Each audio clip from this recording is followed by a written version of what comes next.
अस्सलाम वालेकुम प्यारे बच्चों। आज एक नया चैप्टर प्लांट ग्रोथ इसे हम शुरू करने जा रहे हैं। दरअसल ये जो चैप्टर है, ये चैप्टर अभी जो सिलेबस जो कम किया गया गवर्नमेंट की तरफ से, उसमें इस चैप्टर का सिर्फ एक पार्ट ग्रोथ हार्मोन्स यानी नमोई महरकाब जो है, तो यही सिर्फ इसके अंदर बाकी है। बाकी जो हिस्सा है इसका, वो हिस्सा ख़त्म हो गया है, मतलब वो नॉन इवोलेटेड है, उस पर कोई क्वेश्चन नहीं पूछा जाएगा।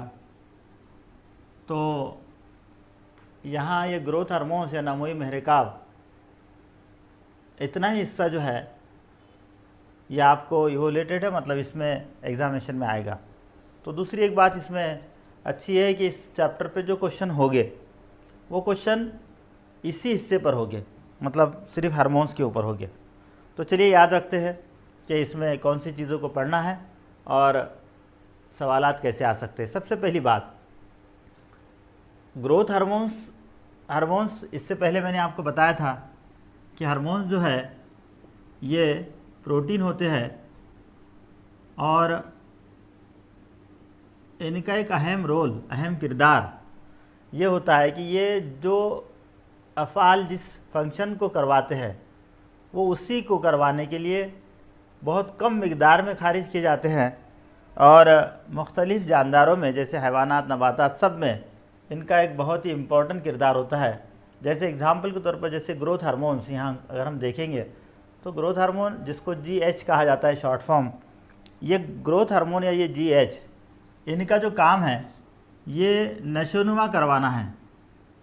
तो ये महरकाब, जैसे एग्जाम्पल अगर हम देते हैं, जैसे नबातात में अगर हम इसको देखेंगे तो नबातात में अगर हम उन पौधों को सभी ग़िज़ाई ज़र्रात दे रहे हैं, साज़गार माहौल भी उनको मिल रहा है, पानी है, तमाम मादनियात उनको मिलते हैं, माहौल टेम्परेचर मुनासिब है, जितना चाहिए उतना मुफीद है, लेकिन अगर उनमें ये ग्रोथ हार्मोन्स पैदा नहीं होते तो बहुत सीधी चीज़ है कि उन पौधों का नमो नहीं होगा, उनका नशोनुमा नहीं होगा।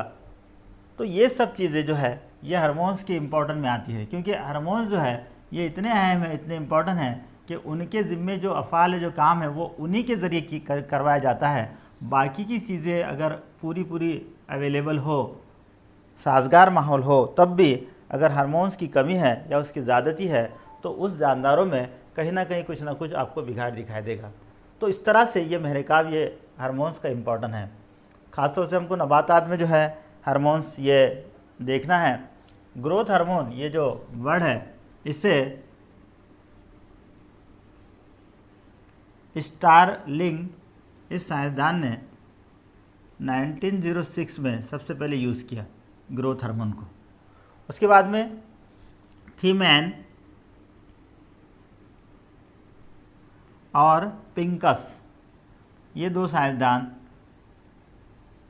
इन्होंने प्लांट हार्मोन्स नबातात से या नबातात में नमो पाने वाले, नबातात में नमो के लिए ज़िम्मेदार जो महरकाब है, इस प्लांट हार्मोन्स के बारे में बताया कि यहाँ आप उसकी डेफिनेशंस याद रखिए। और ख़ास बात इस लेक्चर में आपको ये याद रखना है कि जो चीज़ें मैं बता रहा हूँ उसे आप लोग अच्छे से नोट डाउन कर लीजिए, क्योंकि ये एक ही लेक्चर, इतना ही टॉपिक इस चैप्टर का है, तो इसकी नोट्स आप ही को बनाना है, अलग से इसकी नोट्स नहीं दी जाएगी।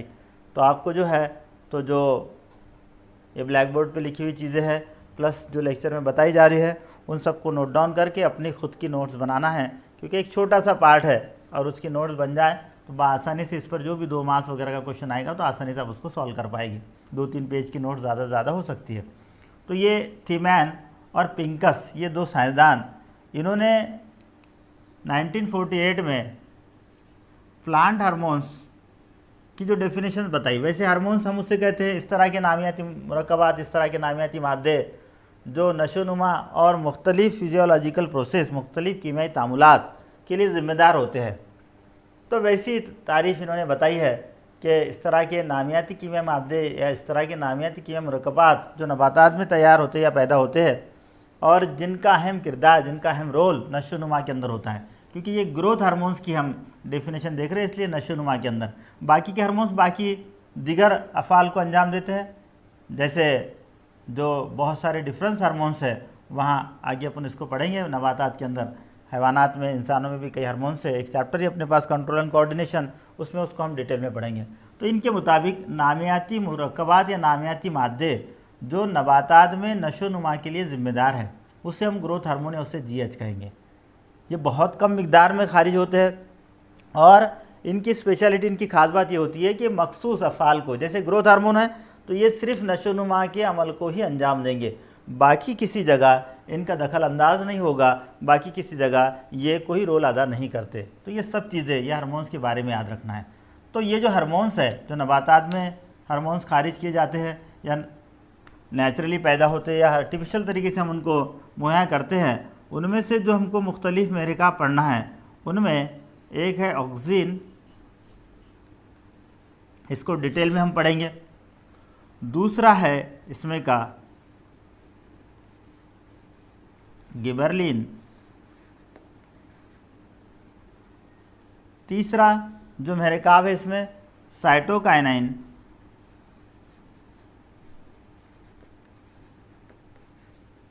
फोर्थ जो महरिकाब है वो है इथिलीन।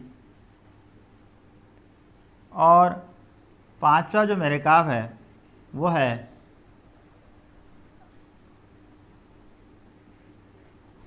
Abscisic acid.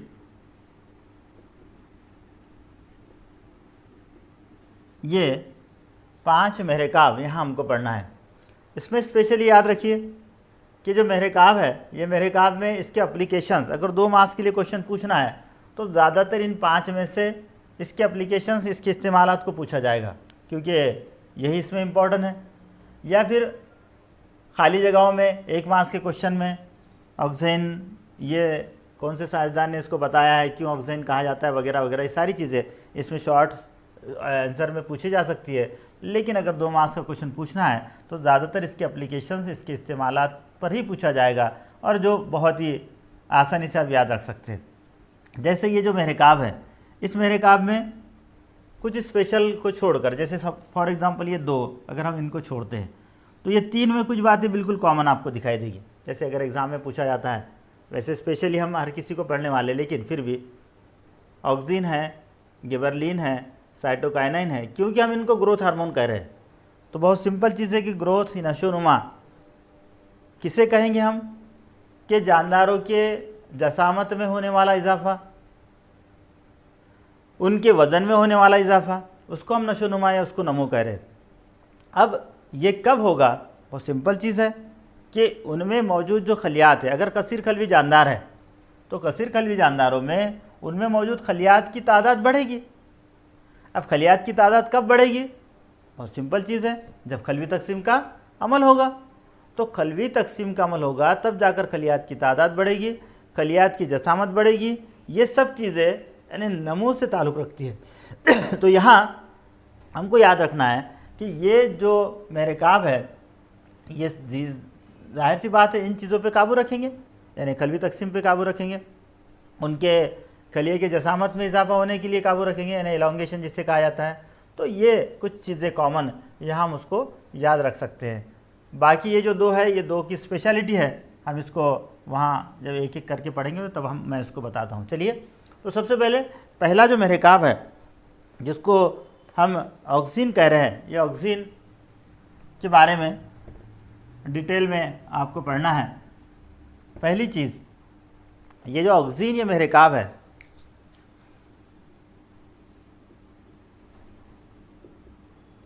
ये ऑक्सिन, ये वर्ड 1931 में वेंट ने सबसे पहले इसको यूज़ किया। इसके माने हैं टू ग्रो, नशोनुमा करना। और ये जो ऑक्सिन, ये महरिकाब जो सबसे पहले वेंट ने जो निकाला था, ये एक डिसीज़ होता है पिलैग्रा जिसे कहा जाता है, जिल्द और डाइजेस्टिव सिस्टम, इंसानों में होने वाली डिसीज़ है, यानी जिल्द और निज़ाम हज़मा की एक बीमारी, एक मर्ज़ है, जिस मर्ज़ के पेशेंट के यूरिन से इसको अलग किया गया था, इसके पेशाब से इसको अलग किया गया था और इसको ऑक्सीन ये नाम दिया गया। उसके बाद इसी को प्लांट से इसी ईयर में यानी 1931 में एच स्मिथ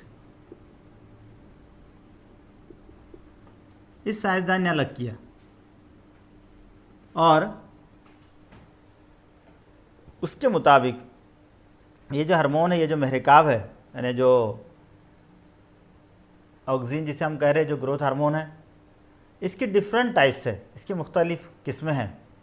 इसमें से जो नबातात में जो नेचुरल वे से जो फॉर्म होता है, जो तैयार होता है, यहाँ मैं उसके टाइप्स लिख रहा हूँ, याद रखिए। कभी इसको पूछा जाता है तो आपको ये लिखना होगा, इसके शॉर्ट फॉर्म भी लिखे तो चलेगा। ये पहली जो नेचुरल वे से कुदरतन नबातात में जो तैयार होती है, ये किस्म इसकी IAA इसे कहते हैं। दूसरी जो इसकी जो टाइप है वो है IBA, ये सिंथेसाइज की गई है, मतलब ये मसनवी तरीके से तैयार की गई। NAA और 2,4-D, ठीक है, चार नाम याद रखिए, IAA, IBA, NAA और 2,4-D। IA indole 3 acetic acid, और ये दूसरे वाला इंडोल ब्यूटारिक एसिड, ये नेफ्थॉल एसिटिक एसिड, और ये जो है ये है फिनॉक्सिल एसिटिक एसिड, ऐसे इनके नाम हैं।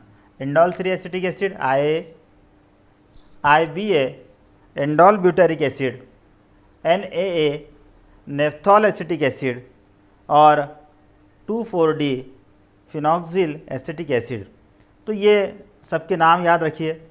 इसमें सबसे इम्पॉर्टेंट चीज़ सभी हार्मोन में, जैसे ऑक्सीजन है, ये शुरू का इसका इंट्रोडक्शन वाला पार्ट, तारुफ हिस्सा याद रखिए, इसकी टाइप्स याद रखिए, इसके जो एप्लीकेशंस है, इसके जो इस्तेमालात हैं, ये ख़ास तौर से इसके फिजियोलॉजिकल एप्लीकेशंस या एप्लीकेशंस के तौर पर इसको पूछा जाएगा, ये आपको याद रखना है। इसको आप लोग नोट डाउन कर लीजिए। पहले इंट्रोडक्शन वाले पार्ट में याद रखना है कि वेंट ने 1931 में इसको ऑक्सीजन ने नाम दिया।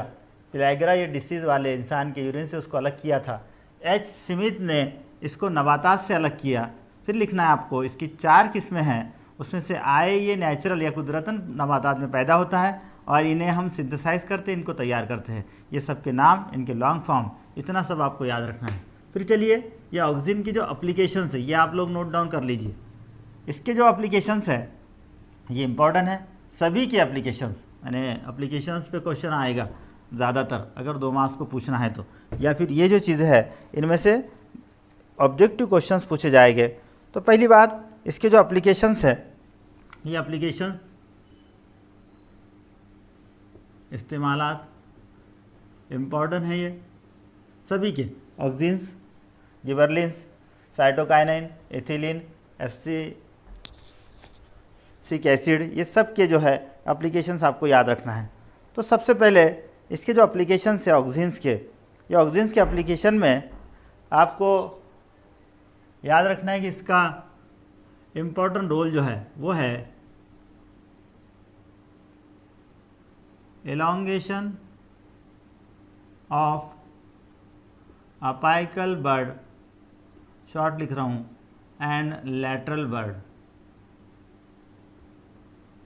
ये क्या चीज़ें हैं? नबातात में जो नशोनुमा होता है, इससे पहले मैंने एक चैप्टर में आपको बताया था, ये नबातात में नशोनुमा, जैसे ये तना है, ये उसका जड़ निज़ाम है, तो 3 मकामात पर उसका नशोनुमा होता है। ये तने का आखिरी सिरा, जड़ का आखिरी सिरा, इसको अपाइकल मेरिस्टेम कहते हैं। यानी इस मकाम पर जो है तो एक जगह ये होती है कि जहाँ पर ये नशोनुमा होता है। दूसरा,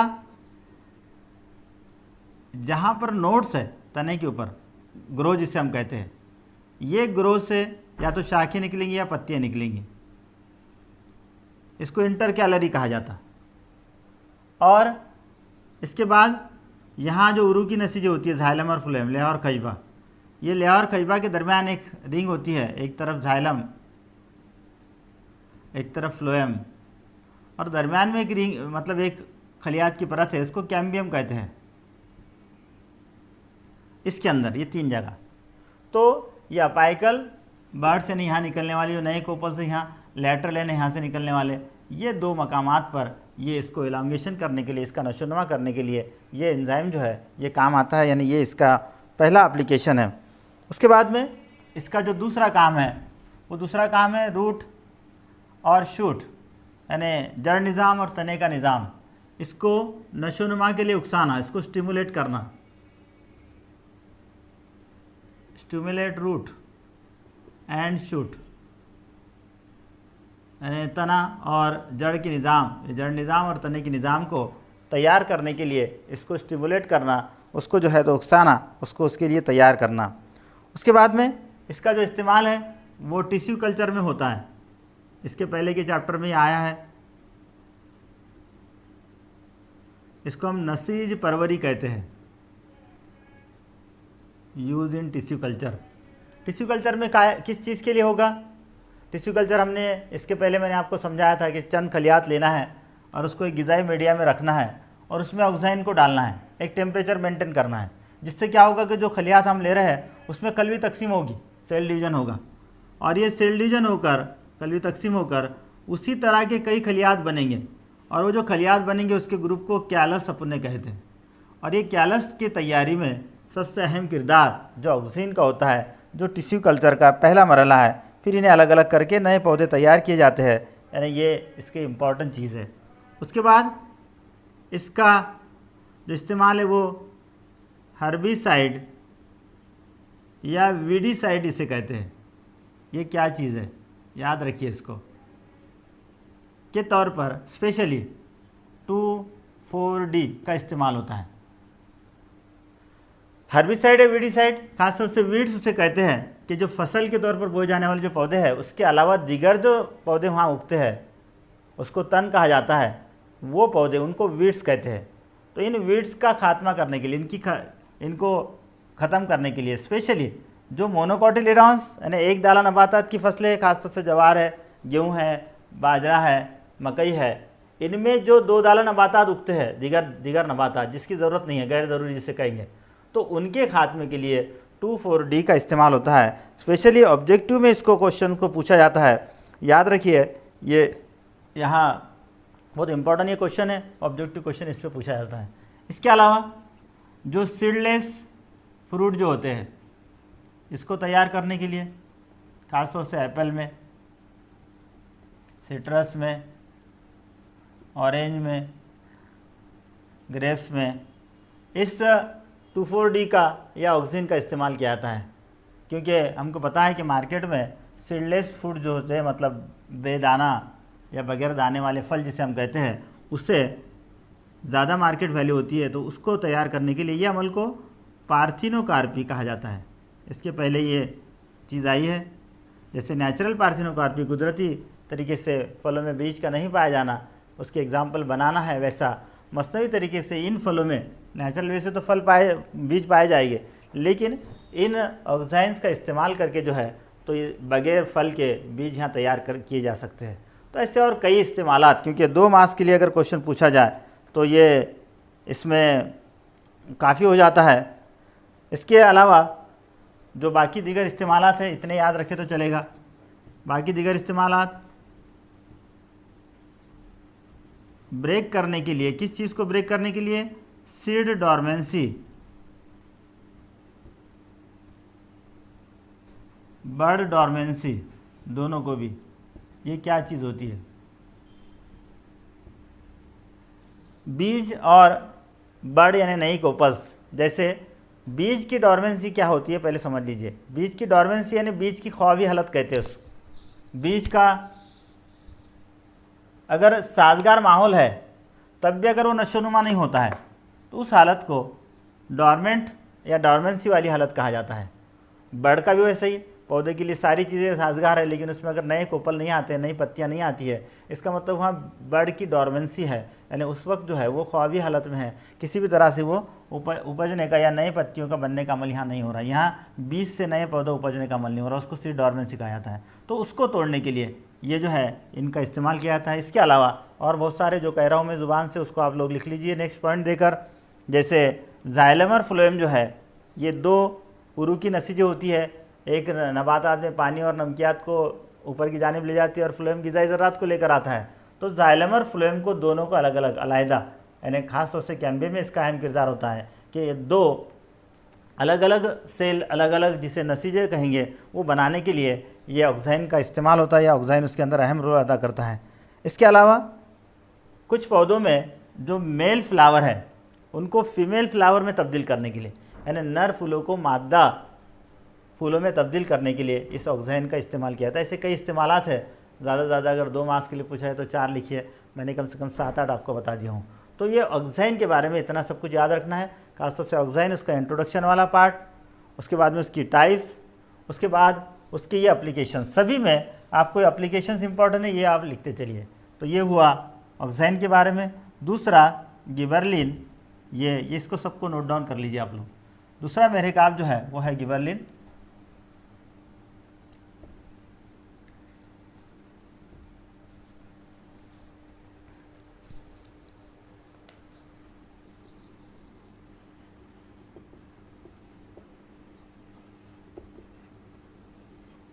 ये जो महरकाब है, इसे जो एक्सट्रैक्ट किया गया, इसको जो निकाला गया, वो एक फंगस जो वीट प्लांट पर यानी गेहूं के पौधे पर आता है, गिबरेला उसके जीनस का नाम है, और उसकी स्पीसीज जो है उसको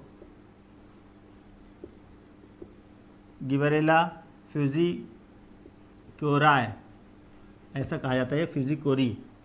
तो ये एक फंगस, एक फफूंद जो वीट प्लांट उस पर आने वाला एक डिसीज़ है, उससे इसको निकाला गया, इसलिए इसको गिबरलिन कहा गया। ये एक तरह का ग्रोथ हार्मोन ये महरकाब है।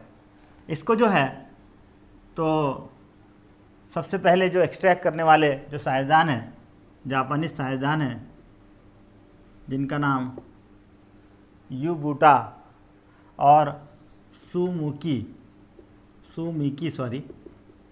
इन दोनों ने जो है 1938 में इससे अलग किया, और जैसे ये ऑक्साइन है उसी तरह का ये महरकाब है।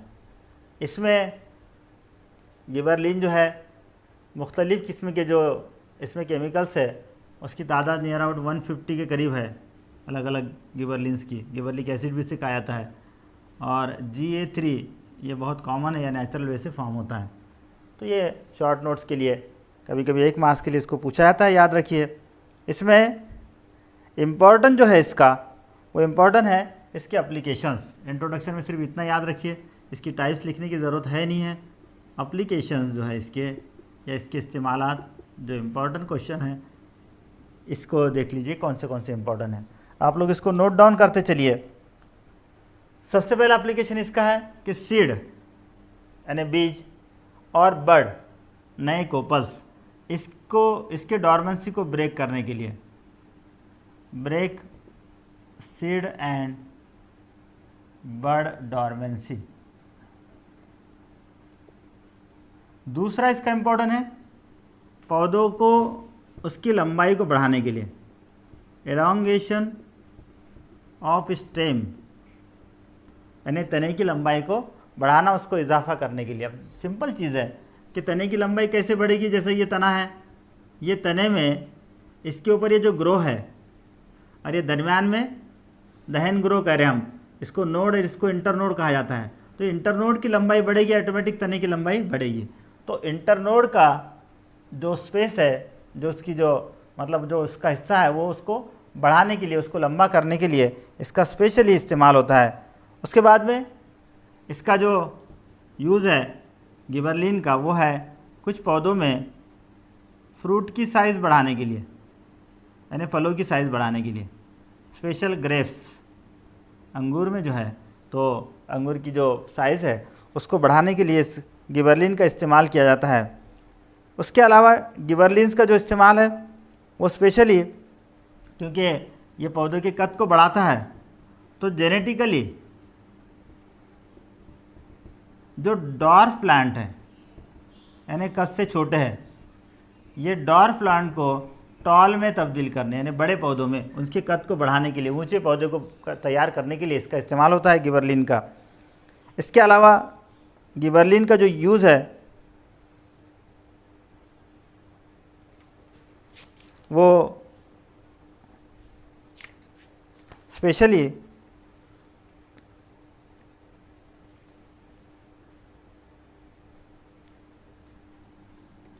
सीड जर्मिनेशन में,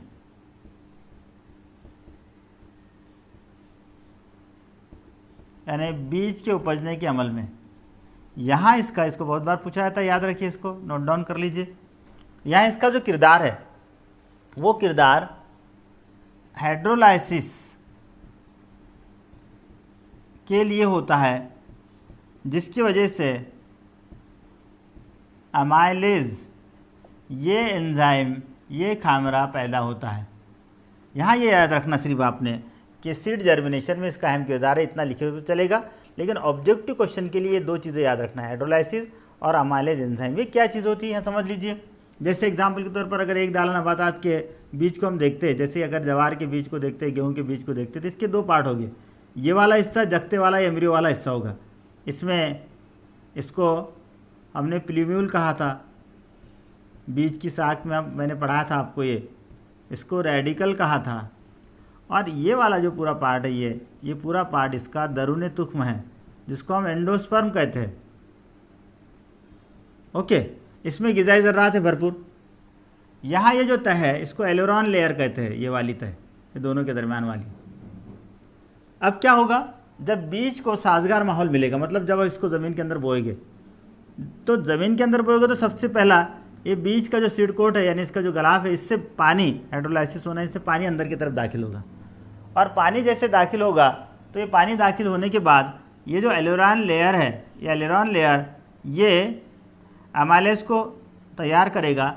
ये अमाइलेज जब तैयार होगा तो इसमें मौजूद, यानी ख़ास तौर से ये एंडोस्पर्म है, इसमें मौजूद जो ग्लूकोज है वो पॉलीसैकेराइड यानी स्टार्च की शक्ल में होगा। तो ये स्टार्च की शक्ल में यानी पॉलीसैकेराइड जो ग्लूकोज है ये मोनोसैकेराइड यानी ग्लूकोज में कन्वर्ट किया जाएगा, तब्दील किया जाएगा। और फिर ग्लूकोज जब बनेगा तो यहाँ अमल तनफ़ुज़ होगा, और अमल तनफ़ुज़ होने के बाद हमको पता है क्या होता है कि ये जो ग्लूकोज है ये ग्लूकोज काय में कन्वर्ट होता है, H2O में कन्वर्ट होता है, प्लस CO2 तैयार करता है, और उसके साथ एक ग्लूकोज के साल में से 38 ATP तैयार होती है। तो ये तैयार होने वाली जो ATP से तवानाई फिर इस पौधे के इस प्लूम्यूल और रेडिकल को उकसाने का काम करती है, खलवी तकसीम में काम आती है, और यहाँ से फिर इस नए पौधे का एक शूट सिस्टम यानी तने का निज़ाम और एक रूट सिस्टम पैदा होता है। इस तरह से ये सीड जर्मिनेशन होता है, यानी बीज के उपजने का अमल होता है। तो वैसे इस गिबरलिन का जो अहम किरदार है ये यहाँ ये बीज के उपजने के अमल के अंदर सबसे इम्पोर्टेंट इसका किरदार होगा। ये यहाँ आप इसको याद रखिए। इसके अलावा बहुत सारे इसके और दीगर इस्तेमालात है, वहाँ इतने याद रखिए। जो मैं ओरली बोल रहा हूँ उसको आप लोग नोट डाउन कर लीजिए। पौधों में जो पत्तियों के झड़ने का अमल होता है, फलों के झड़ने का अमल होता है, तो वो अगर हो रहा है तो इस गिबरलिन के ज़रिए उसको रोका जा सकता है, उसको प्रिवेंट किया जा सकता है। उसको रोकने के लिए इन्हें पत्तियों की पतझड़ या फिर फलों की पतझड़ जो है उसको रोकने के लिए इसका इस्तेमाल किया जाता है। इसके अलावा गिबरलिन्स का जो इस्तेमाल है वो सीड डॉर्मेंसी है, वो लिखा हूँ मैंने, बर्ड डॉर्मेंसी इसको रोकने के लिए। इतने सारे इस्तेमालात, 6-7 इस्तेमालात जो है ये इस गिबरलिन्स के याद रखिए। यानी दूसरा जो महरकाब हमने जो पढ़े है गिबरलिन्स, इसको याद रखना है आपको। चलिए नेक्स्ट, थर्ड जो है साइटोकाइनिन, इसको आप एक शॉर्ट नोट बना लीजिए इसकी।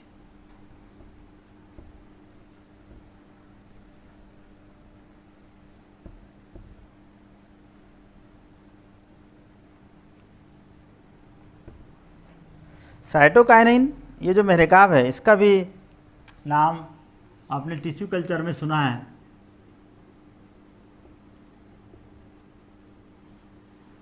इस साइटोकाइनाइन, इस मेहरकाब को 1954 में ये नाम दो साइंसदान हैं, सुग एंड मिलर, इन्होंने मिलकर दिया, जिसको साइटोकाइनाइन कहा जाता है। साइटोकाइनाइन के जो इस्तेमालात हैं, एप्लीकेशन जो है इसके, स्पेशली टिश्यू कल्चर में इसका यूज़ होता है।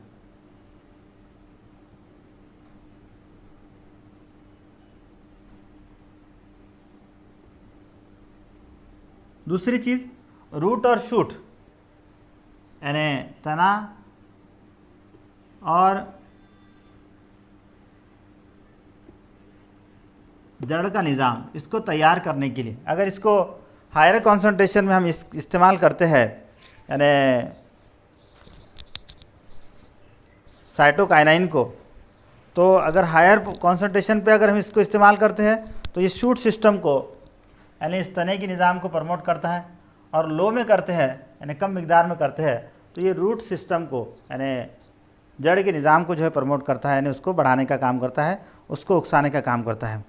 उसके बाद इसका इम्पोर्टेंट जो रोल है वह है आरएनए सिंथेसिस में, आरएनए की तैयारी में अहम को रोल अदा करता है साइटोकाइनिन, क्योंकि हमको पता है कि डीएनए से आरएनए बनता है और उसके अंदर इसका एक अहम किरदार होता है। इसके अलावा जर्मिनेशन ऑफ सीड है, बीज के उपजने के अमल में, क्योंकि रूट सिस्टम और शूट सिस्टम बनेगा तो जाहिर सी बात है साइटोकाइनिन का किरदार आएगा, यानी सीड जर्मिनेशन में अहम रोल अदा करेगा। इसके अलावा इसका जो रोल है वो मैंने अभी आपको कहा था कि कैम्बियम को उकसाने के लिए, इसको प्रमोट करने के लिए, ये क्या चीज़ होती है समझ लीजिए। आपने लिख लेना कि कैम्बियम को प्रमोट करता है।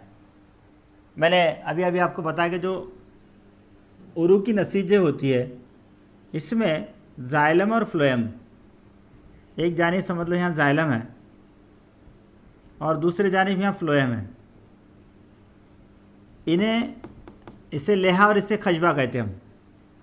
इसका जो काम है ये पानी और मादनियात, नमकियात को ऊपर की जानिब लेकर जाना, और फ्लोएम का काम है ग़िज़ाई ज़र्रात को, यानी पत्तियों में जो शुआई तरकीब के ज़रिए जो ग्लूकोज तैयार होता है उसे मुख्तलिफ हिस्सों तक पहुँचाना। अब जो दो हिस्से हैं, इन दो हिस्सों के दरमियान ये एक खलियात की परत होती है, इसको हम कैम्बियम कहते हैं। क्या कहते हैं इसको? कैम्बियम, याद रखिए। अब हमने दोदाला नबातात के तने को देखिए, अगर हम उसको कट करते हैं इस तरह से तो आपको पता होगा कि दरमियान में ऐसी रिंग्स नज़र आती है,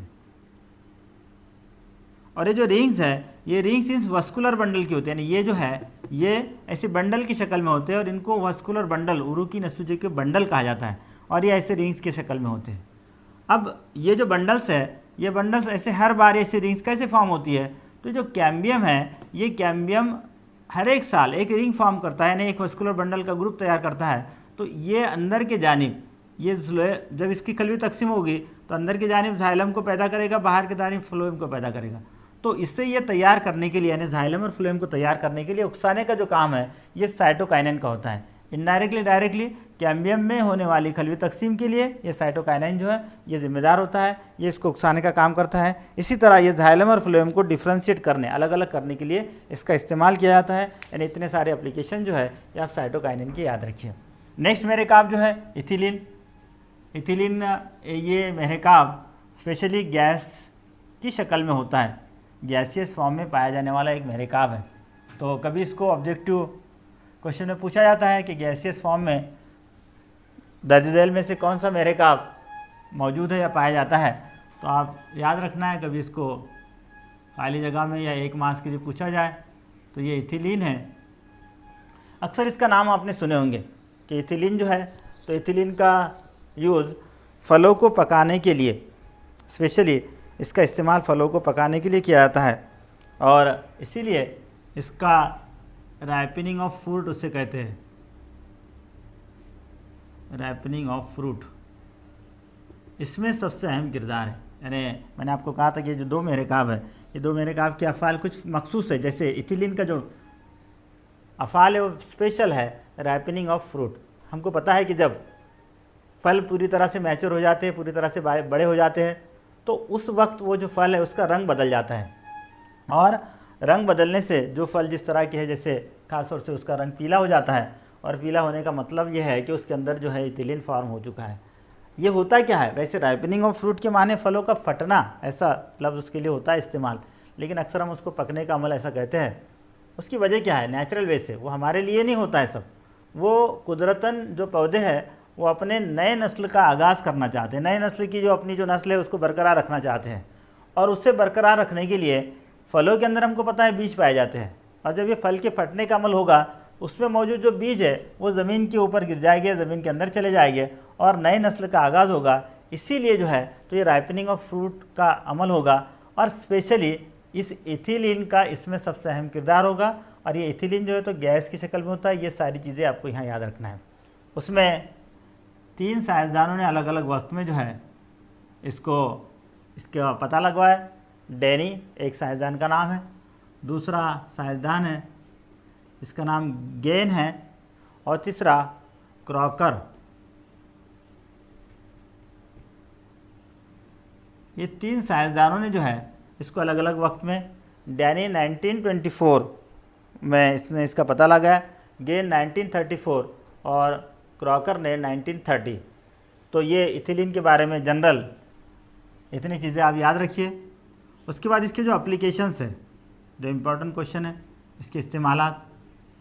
ये एप्लीकेशन में इथिलीन का जो पहला एप्लीकेशन होगा बहुत सिंपल चीज़ ये होगा, राइपनिंग ऑफ फ्रूट, क्योंकि ये मेरे काम उसी में सबसे अहम किरदार अदा करता है। इसीलिए इसका जो इम्पोर्टेंट जो है वो राइपनिंग ऑफ फ्रूट है। बहुत सारे फल जैसे बनाना है, एप्पल है, इन सभी के अंदर जो है तो ये इसको पकने के लिए या इसको ब्रेक करने के लिए जो है तो ये अहम किरदार अदा करता है। नेक्स्ट जो इसका किरदार है वो ये है कि ब्रेकिंग सीड और बर्ड की डॉर्मेंसी, यानी बर्ड और सीड की डॉर्मेंसी को तोड़ने का काम करता है। उसके बाद नेक्स्ट थर्ड जो है इसका वो है राइपनिंग ऑफ लीव्स को प्रमोट करता है। हमको पता है कि जब पत्तियां झड़ती है पतझड़, वो उसमें ये एब्सिक्सिक एसिड का सबसे अहम किरदार है, उसमें हम पढ़ने वाले हैं। लेकिन वहाँ उसको गिरने के लिए, तैयार करने के लिए, उसको प्रमोट करने के लिए जो है तो इथिलीन का अहम किरदार होता है। उसके बाद जो बहुत सारे फल है उस फलों का जो रंग बदलता है और उसके अंदर जो कीमियाई मादे हैं उनकी जो मिकदार बढ़ती है, जैसे उसका टेस्ट है, जैसे सिट्रस है, अगर सिट्रस को हम देखेंगे तो जैसे जैसे मैच्योर होता जाएगा उसका कलर बदलता जाएगा, तो उस तरह से उस पर इसका काबू रखा जाता है और वो भी इसके अंदर आएगा, यानी इथिलीन के अंदर आएगा। इम्पोर्टेंट इसके ये 3-4 आपको याद रखना है कि सीड डॉर्मेंसी, बर्ड डॉर्मेंसी है, राइपनिंग ऑफ फ्रूट है, राइपनिंग ऑफ लीव्स है, इसके अंदर इसका अहम किरदार होता है। तो चलिए ये इथिलीन के बारे में इतना आपको याद रखना है। लास्ट वाला जो मेरे काम है वो है एब्सिसिक एसिड, IBA कहा जाता है इसको शॉर्ट में।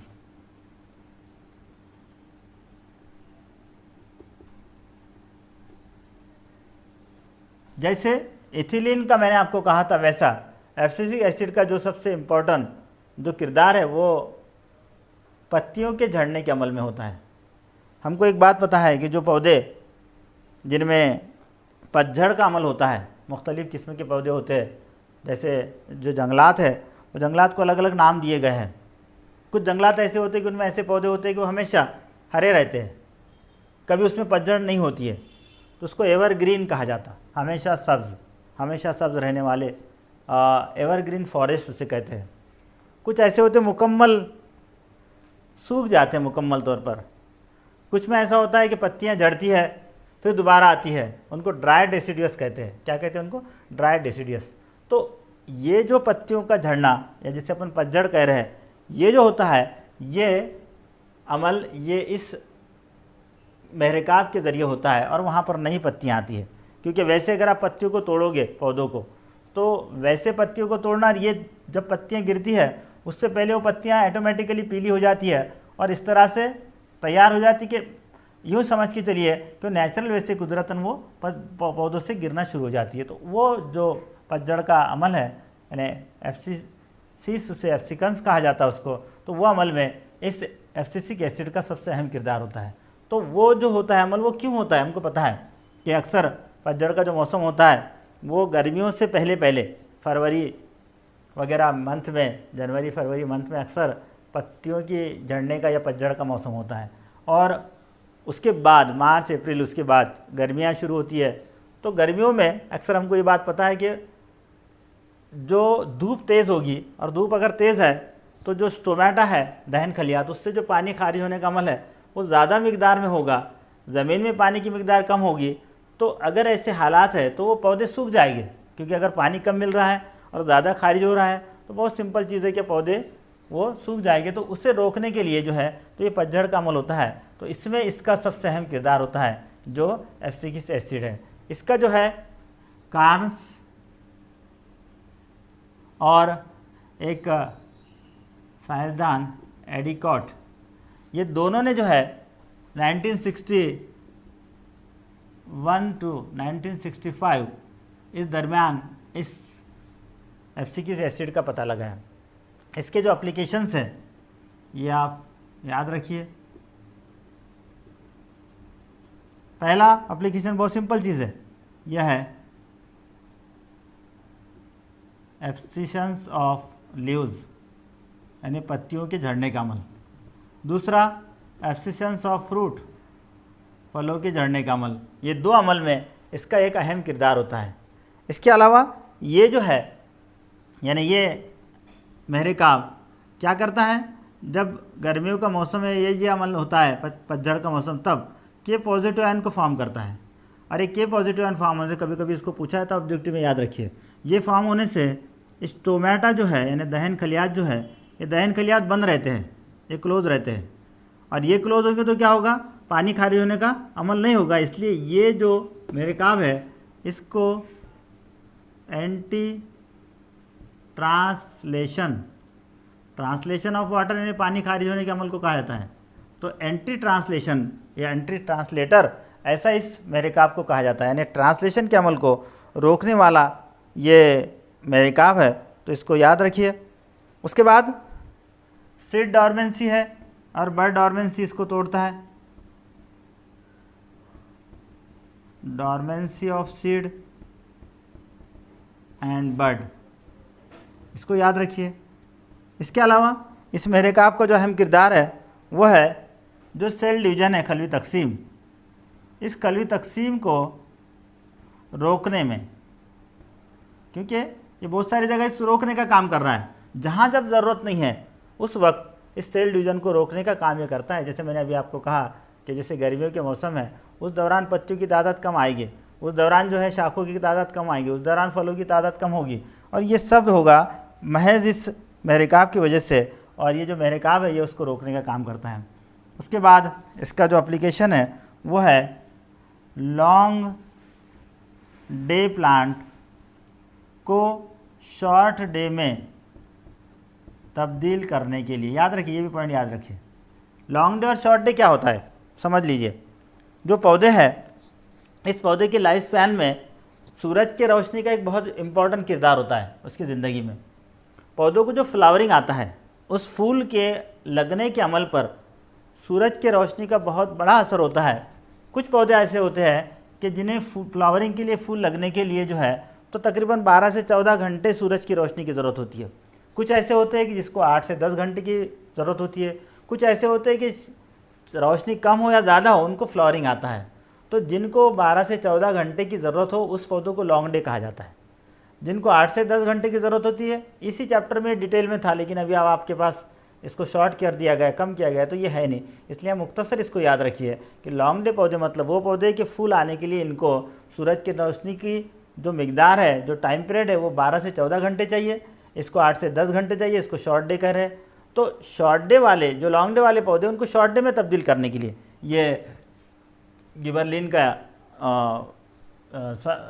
एब्सिसिक एसिड का इस्तेमाल करते हैं। तो इस तरह से ये एब्सिसिक एसिड जो है ये लॉन्ग डे पौधों को शॉर्ट डे में तब्दील करता है। कुछ ऐसे पौधे होते हैं कि जिन पर ये सूरज की रोशनी की लंबाई का कोई असर नहीं होता, उनको डे न्यूट्रल कहते हैं। तो ये तीनों भी टाइप्स आपके सिलेबस में है, मतलब इसी चैप्टर के अंदर है, लेकिन यहाँ हमको उसको पढ़ना नहीं है क्योंकि इतना ही टॉपिक्स आपके सिलेबस में इस चैप्टर का बचा हुआ है। तो इस तरह से ये पांचों हार्मोन्स यहाँ ख़त्म हुए। आपको याद रखना है, इसमें स्पेशली शॉर्ट नोट्स के लिए इसकी जो स्पेशलिटी है उसको पूछा जा सकता है। जैसा ये एब्सिक्सिक एसिड में ये स्टोमेटा क्लोज करने वाला एंटी ट्रांसलेटर इसको क्यों कहते हैं, इसको एब्सिक्शंस ऑफ ल्यूज वाला क्यों कहा जाता है, या जो भी है इसके मुख्तसरन जो भी शॉर्ट्स जिसे कहेंगे वो नोट्स के तौर पर इसको पूछा जाएगा। और बाकी एप्लीकेशंस 2 मार्क्स के लिए सभी मेरे काब में से किसी मेरे काब का पूछा जाता है। अगर ये चैप्टर 2 मार्क्स के लिए रहेगा, क्योंकि वेटेज अभी आना बाकी है, जब भी आएगा आपको बता दिया जाएगा, तो वहाँ 2 मार्क्स के लिए एप्लीकेशंस किसी न किसी एक मेरे काब के ज़रूर पूछे जाएंगे। और यहाँ इसको याद रखना बहुत आसान है, कुछ मुश्किल है नहीं।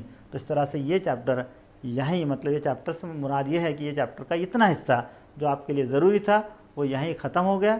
चलिए नेक्स्ट मिलते हैं इंशाल्लाह दूसरे लेक्चर में।